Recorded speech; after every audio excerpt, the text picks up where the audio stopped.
Recently, Insta360 sent me this cage for the Ace Pro 2, and they asked me what I thought about it. As you can see, it transforms the Insta360 Ace Pro 2, which I think is one of the best action cameras on the market right now, especially for low light shooting, into what appears to be a point-and-shoot camera. In this video, I'll show you all of the pieces and how they work, and I'll also answer the question that's probably on your mind.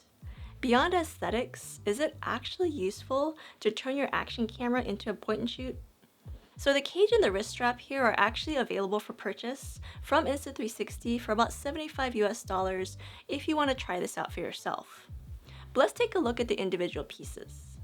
You have a metal frame or a cage that fits snugly around the camera while keeping the key ports and buttons accessible.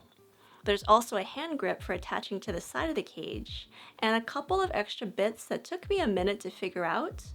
But this long bar is essentially a big shutter button to start and stop recording or snap a photo. And this piece here fits inside of the cold shoe mount in the cage, and as far as I can tell, it's purely decorative. So right out of the box, my first thought was, wow, this is really heavy. I mean, the Ace Pro 2 is already one of the heaviest action cameras compared to the GoPro and the DJI, so adding an all-metal cage makes it really hefty. Now on the plus side, this thing is rock solid. Your camera is very well protected.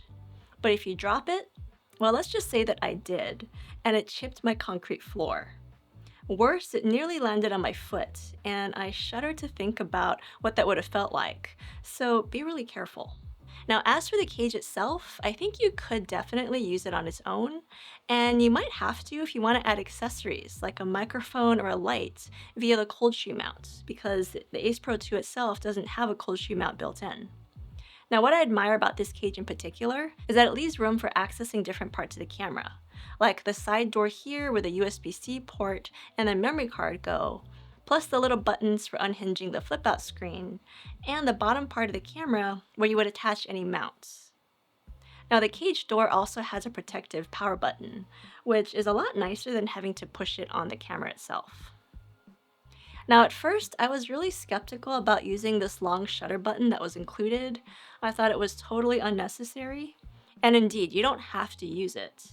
But I will say that the more I used it, the more I fell in love with it. It's much nicer and more ergonomic than pushing on the top shutter button, and it's honestly a joy to use. As for the hand grip, that's there for making it more comfortable to hold and to use the camera. Now the grip fits perfectly in my hands, but I admit that I have smaller hands, so I could see people with larger hands finding the grip to be a little too small for them. The grip also attaches to the cage via this screw, and even though a little tool is included in the bottom of the grip, this is one of those tiny items that I definitely see myself losing very quickly. So I wish that the grip could be added without using a tool. In fact, there are some grips out there for phone cages that easily attach and detach just by squeezing. So this would be a nice way to quickly attach and detach the grip. But this particular grip does add a logical place for attaching the rather nice, thick braided wrist strap that is also included for security. So adding all of these accessories makes the Ace Pro 2 look like a really nice high-end point-and-shoot camera, but besides looks, how useful or practical is this? That was the main question on my mind, because most of us typically do not use our action cameras like point-and-shoots. We mount them to our heads, or the outside of cars, or we hold them on sticks to vlog or get unique angles. But since this presented an opportunity to try using an action camera like a point and shoot, I took it outside and tried to do exactly that.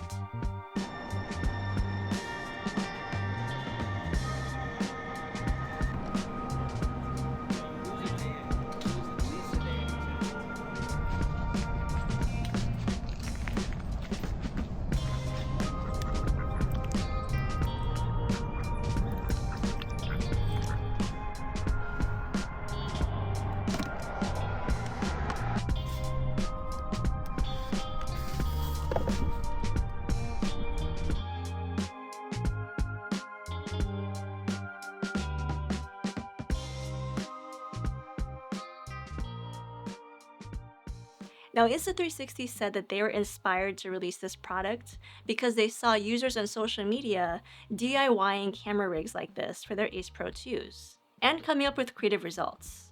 So they thought others might want to try it. And honestly, the Ace Pro 2 is among the better action cameras that is suited to use like a point and shoot, mainly because of two features. First is the pop-out display screen. The Ace Pro 1 and 2 are the only action cameras that have this. So being able to shoot from high and low angles using this display really made it feel like a point and shoot. This camera also has clarity zoom, which lets you punch into your shot 2 times without losing quality. Being able to zoom is something that I use a lot on my point and shoot, and I wish there were more high quality zoom options on this camera. Now, while this setup looks great and in some ways was functioning like a point and shoot, the one thing that really held it back from feeling like a true point and shoot experience was close focusing distance. When I use a point and shoot, I don't mind having a fixed lens if it has good macro capabilities. But like most action cameras, the Ace Pro 2 lacks this. Now, interestingly, GoPro just released a macro lens for the Hero 13. This is a twist-on lens with manual focus, and it even has focus peaking. So if Insta360 added something similar, this cage and grip setup would make a lot more sense. And considering they've already done modular cameras before, like the Insta360 One RS, I don't think it's out of the question that they could do that. So this cage makes the Ace Pro 2 look and feel really premium, and if you've ever wanted to use an action camera like a compact point and shoot, well, this setup gets you really close. But without macro or better zoom, it doesn't quite fully replace a point and shoot camera, in my opinion at least. What do you guys think? Would you use an action camera like this? Let me know in the comments. Thank you so much for watching, and I will see you in the next video.